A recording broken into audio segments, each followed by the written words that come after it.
بسم اللہ الرحمن الرحیم۔ السلام علیکم، how are you all? I hope you are fine. آپ سب ٹھیک ہوں گے۔ تو آج ہم راہ عشق بائی گل لالا کا ایپیسوڈ نمبر 4 سٹارٹ کریں گے۔ انابیہ کھلکھلا کر ہنس دی۔ زوریز نے ایک نظر اسے دیکھا جو اپنے چہرے پر آئی آوارہ لٹوں کو ہٹا رہی تھی۔ ایسا لگ رہا تھا جیسے چاند سے کالے بادلوں کی آنکھ مچولی چل رہی ہو۔ زوریز نے سر جھٹکا اور ان کی باتیں سننے لگا۔ آپ کسی دن پٹیں گے میرے ہاتھوں سے، ہنا نے اسے دھمکایا۔ ہائے، آپ کے ہاتھوں ہم مار بھی انعام سمجھ کر کھا لیں گے۔ احد نے اپنے دل پر ہاتھ رکھتے ہوئے آہ بھری۔ آپ پیدائشی چھچورے تھے یا اب جا کر کوئی کورس کیا ہے؟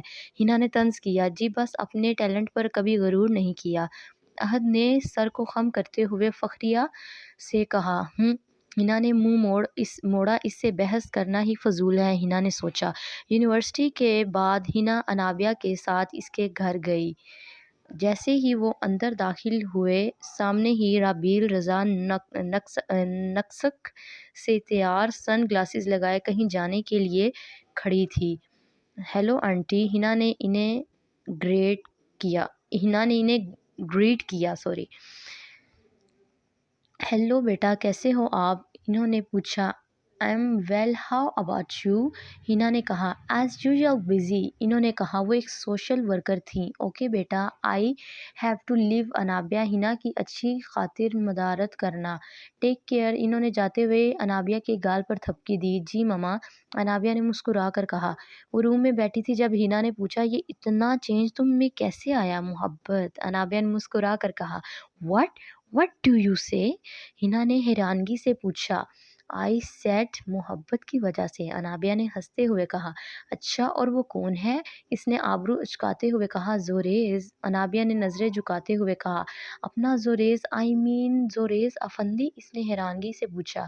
Are you sure؟ Anabia, It's love۔ اس نے تجسس سے پوچھا۔ محبت میں بھی شیورٹی چاہیے ہوتی ہے، محبت بھی شیورٹی مانگتی ہے؟ اس نے پوچھا۔ maybe it's just attraction، اس نے وضاحت دی۔ You know what ہنا، وہ جب میرے سامنے ہوتا ہے مجھے اس کے علاوہ کچھ اور دکھائی نہیں دیتا، جب وہ بولتا ہے تو مجھے اس کے علاوہ کچھ اور سنائی نہیں دیتا۔ میں اس سے نظریں ملا کر بات نہیں کرتی، کہیں اسے میری آنکھوں میں اپنا عکس نہ نظر آ جائے۔ جب وہ میری طرف دیکھتا ہے تو مجھے اپنا آپ معتبر لگنے لگتا ہے، جب وہ میرا نام پکارتا ہے تو مجھے اپنا نام اچھا لگنے لگتا ہے۔ وہ زوریز کے خیالوں میں کھوئی تھی۔ بٹ ناؤ دا کوسچن از کہ زوریز کیا سوچتا ہے تمہارے بارے میں؟ اس نے پرسوچ انداز میں کہا۔ آئی ڈونٹ نو، پر اتنا جانتی ہوں جیسی میں ہوں ایسی لڑکی اس کی آئیڈیل نہیں ہے، اس نے افسوس سے کہا۔ چلو پتہ لگا لیں گے۔ اچھا، کچھ دن میں اینول فنکشن ہے، اس کی تیاری کی تم نے؟ ہنا نے پوچھا۔ تیاری کیا کرنی ہے، میں کون سا پارٹیسپیٹ کر رہی ہوں؟ انابیہ نے اکتاتے ہوئے کہا۔ ہاں یہ بھی ہے، چلو شاپنگ پر اکٹھے چلیں گے، ہنا نے انابیہ سے کہا۔ اوکے، وہ بولی۔ اینول فنکشن والے دن سفید کلیوں اور چوڑی دار سلیوز والی فراک زیب تن کیے، جس کی لمبائی اس کے پاؤں سے ذرا اونچی تھی، اس کے ساتھ چوڑی دار پاجامہ تھا اور سفید رنگ کا دوپٹہ شانوں پر سلیقے سے سیٹ کیا ہوا تھا۔ پاؤں میں خصا پہنا تھا، کانوں میں سلور کلر کی چاند بالیاں، بال کھولے، لائٹ میک اپ کے ساتھ وہ کوئی اپسرا لگ رہی تھی۔ جیسے ہی وہ کوریڈور میں آئی، اسے احد اور زوریز کھڑے دکھائی دیے۔ وہ دوپٹہ سنبھالتی ان کے پاس آ رہی تھی۔ جب زوریز کی نظر اس پر پڑی، ایک پل کے لیے زوریز کی نظریں انابیہ کے حسن سراپے پر ٹھہر گئیں۔ ایک لمحے کی دیر تھی، زوریز نے اپنی نظروں کا زاویہ بدلا۔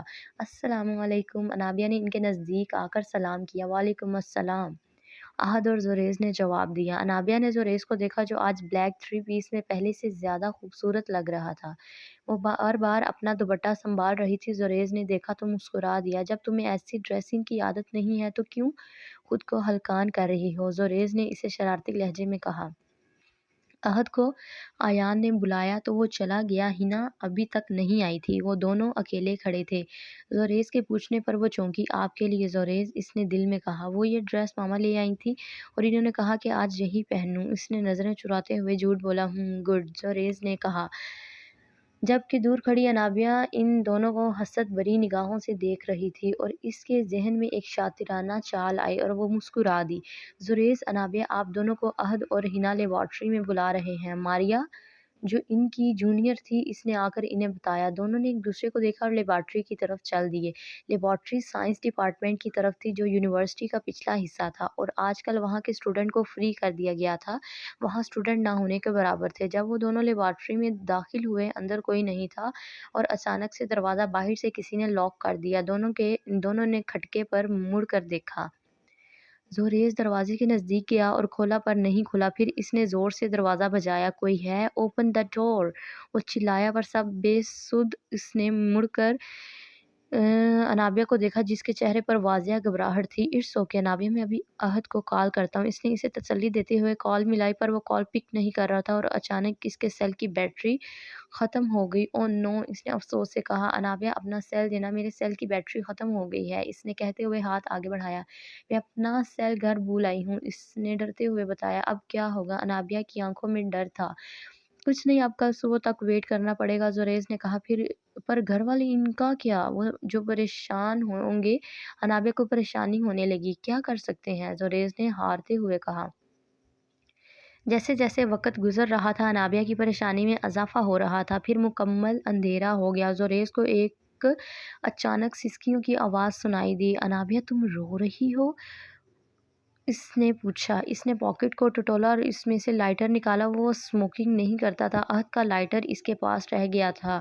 اس نے لائٹر جلایا اور چاروں طرف دیکھا۔ انابیہ کمرے کے ایک کونے میں گھٹنوں میں چہرہ دیے رو رہی تھی۔ انابیہ! وہ اس کے قریب گھٹنوں کے بل بیٹھا اسے پکارا۔ انابیہ نے اپنا چہرہ اوپر کیا۔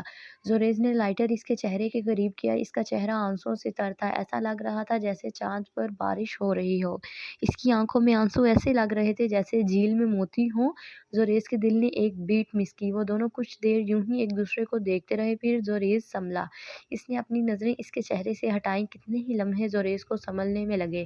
کیا ہوا؟ اس نے سنبھلتے ہوئے انابیہ سے پوچھا۔ مجھے اندھیرے سے ڈر لگتا ہے، اس نے نظریں جھکاتے ہوئے کہا۔ اس کا مطلب انابیہ رضا بھی کسی چیز سے ڈرتی ہے؟ زوریس نے اس کا ڈر ختم کرنے کے لیے شرارتی لہجے میں کہا۔ میں بھی تو انسان ہوں، مجھے بھی تو کسی چیز سے ڈر لگ سکتا ہے۔ کیا آپ کسی چیز سے نہیں ڈرتے؟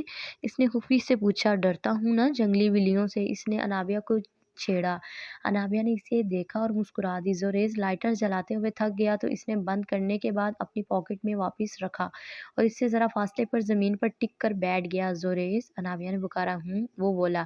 آپ نے روشنی کیوں ختم کر دی؟ انابیہ نے پوچھا۔ وہ اس لیے کہ اگر میں تھوڑی دیر اور جلائے رکھتا تو میرے ہاتھ نے مجھ سے معافی مانگ لینی تھی کہ مجھے بخش دو، زوریس نے ہلکے پھلکے انداز میں کہا۔ اور ساری رات تو میں جلائے نہیں رکھ سکتا تھا۔ تم فکر نہیں کرو، میں تمہارے پاس بیٹھا ہوں، اس نے اسے تسلی دی۔ اچانک سے بلی کی آواز آئی تو انابیہ نے پاس زوریس کا بازو زور سے پکڑ لیا۔ اب کیا ہوا؟ زوریس نے پوچھا۔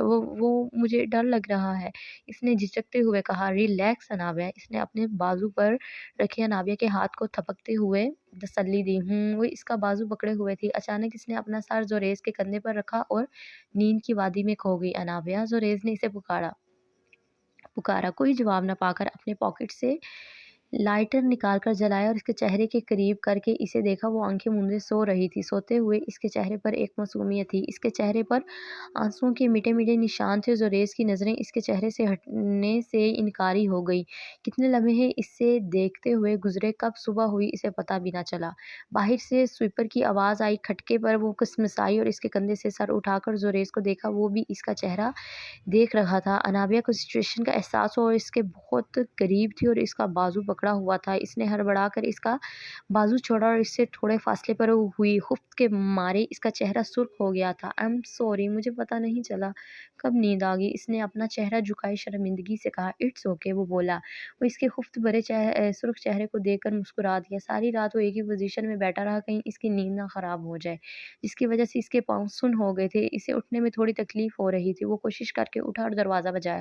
کوئی ہے؟ وہ چلایا۔ سویپر مین کو اس کی آواز سنائی دی اور اس نے آ کر دروازہ کھولا۔ انابیہ بھی اٹھ کر آ گئی۔ سویپر نے دونوں کو مشکوک نظر سے دیکھا تو انابیہ گھبرا گئی۔ کل ہمیں یہاں کسی نے بلایا اور دروازہ بند کر دیا۔ وہ مطمئن ہوا کہ نہیں، زوریس کو اس کی پرواہ نہیں تھی۔ زوریس نے وضاحت دی اور آگے بڑھ گیا۔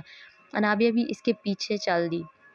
اف زوریز کیا سوچ رہے ہوں گے میرے بارے میں، وہ اس کے اتنے قریب تھی، یہ سوچ کر اسے شرمندگی ہو رہی تھی۔ زوریز نے چلتے چلتے مڑ کر اسے دیکھا جو سر جھکائے اس کے پیچھے چل رہی تھی، پھر وہ بھی آگے چلنے لگا۔ وہ جیسے ہی اسے ڈراپ کرنے اس کے گھر کے قریب پہنچا تو باہر ساری میڈیا کھڑی تھی۔ پاپا نے پولیس کو خبر کر دی ہوگی۔ وہ پریشان ہو گئی۔ جب گاڑی انابیہ کے گھر کے سامنے رکی تو کیمرہ مین نے ان کے فوٹو لے لی کافی فوٹو لے لی تو ریز اسے ڈراپ کرتا آگے بڑھ گیا۔ نیوز رپورٹر نے اسے گھیر لیا۔ مس انابیہ، کیا آپ بتائیں گی کہ کل صبح سے رات بھر آپ کا کہاں تھی؟ کیا آپ کا کڈنیپ ہوا تھا جس نے آپ کو ڈراپ کیا؟ کیا یہی کڈنیپر ہے؟ وہ ان کے سوالوں پر حیران تھی۔ کیا آپ اپنی مرضی سے اس شخص کے ساتھ تھیں؟ ایک اور رپورٹر نے پوچھا۔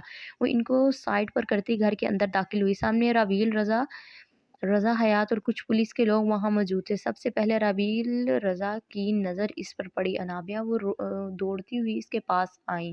تم ٹھیک ہو؟ کیا ہوا تھا؟ انہوں نے اس کے چہرے کو ہاتھوں میں لیتے ہوئے پوچھا۔ جی ماما، آئی ایم ایبسلیوٹلی فائن، اس نے ماں کے ہاتھوں کو اپنے ہاتھوں میں لیتے ہوئے کہا۔ بیٹا، گھبرانے کی بات نہیں ہے، جو بھی بات ہے کھل کر بتائیں۔ ایک انسپکٹر نے اسے کہا۔ ایسا کچھ بھی نہیں ہے، بس کسی کی شرارت کی وجہ سے میں یونیورسٹی کے روم میں لاک ہو گئی تھی۔ اس نے ان کو تسلی دی۔ اوکے رضا صاحب، آپ کل پولیس اسٹیشن آ کر اپنی ایف آئی آر واپس لے لیجیے گا۔ انسپکٹر نے ان سے مصافحہ کرتے ہوئے کہا اور چلے گئے۔ وہ اپنے روم میں بیٹھی تھی جب ماما اندر آئی۔ انابیہ، مجھے صحیح بتاؤ کیا ہوا تھا؟ انہوں نے پوچھا۔ پھر اس نے زوریز اور اپنے لیبارٹری میں لاک ہونے کا قصہ بتایا اور ماما، زوریز ہی مجھے ڈراپ کر کے گیا ہے۔ اس نے کہا۔ اوکے بیٹا، نا یو شوڈ ٹیک ریسٹ۔ اس کی ماں اسے نصیحت کرتے ہوئے کمرے سے باہر چلیں گی۔ زوریز جیسے ہی گھر پہنچے اس کے والد صاحب سامنے بیٹھے تھے اور ماں پریشانی سے ایک طرف ٹہل رہی تھی۔ آ گئے برخوردار نظام افندی نے اسے اندر داخل ہوتے دیکھا تو پوچھا۔ جی بابا، اس نے کہا۔ کہاں تھے رات بھر؟ انہوں نے سخت لہجے میں پوچھا۔ نادرا افندی نے انہیں دیکھا اور پھر زوریز کو۔ زوریز نے انہیں سارا واقعہ بتایا تو وہ خاموش ہو گئے۔ نظام افندی شہر کے نامور وکیل تھے اور نادرا افندی ایک ہاؤس وائف۔ انہوں نے پرسوچ انداز میں کہا۔ بابا، میں روم میں جاؤں؟ اس نے پوچھا۔ ہاں تم جا سکتے ہو، پر آئندہ خیال رکھنا، انہوں نے اسے نصیحت کرتے ہوئے کہا۔ وہ روم میں آیا۔ اس نے اپنا موبائل چارجنگ پر لگا کر آن کیا تو عہد کی کئی مسڈ کالز آئی ہوئی تھی۔ اس نے عہد کو کال ملائی جو اس نے فوراً ریسیو کر لی۔ یار تم کہاں تھے؟ ہم تمہیں اور نابیہ کو یونیورسٹی میں ڈھونڈتے رہے اور سوچا شاید تم دونوں یونیورسٹی سے واپس چلے گئے۔ یہ تو مجھ پر انکل کی کال آئی تمہارے لیے اور ادھر سے ہینا کو انابیہ کی مدر کی، تب ہمیں پتہ چلا کہ تم دونوں تو گھر ہی نہیں پہنچے۔ عہد نے وضاحت کی۔ پھر زوریز نے اسے سارا واقعہ تفصیل سے بتایا۔ اوہ یار، کس کی حرکت ہو گئی ہے اور کوئی ایسا کیوں کرے گا؟ عہد نے تفتیش سے پوچھا۔ پتہ نہیں، فی الحال تو میں تھکا ہوا ہوں، سر میں بھی شدید درد ہے، مجھے کچھ نہیں سوچنا۔ زوریز نے اپنے سر کو دباتے ہوئے کہا۔ چل ٹھیک ہے، پھر کل ملتے ہیں، عہد نے کہا اور کال کاٹ دی۔ تھینک یو، خوش رہیں، آباد رہیں۔ Please subscribe my channel if you like so hit the like button. اللہ حافظ۔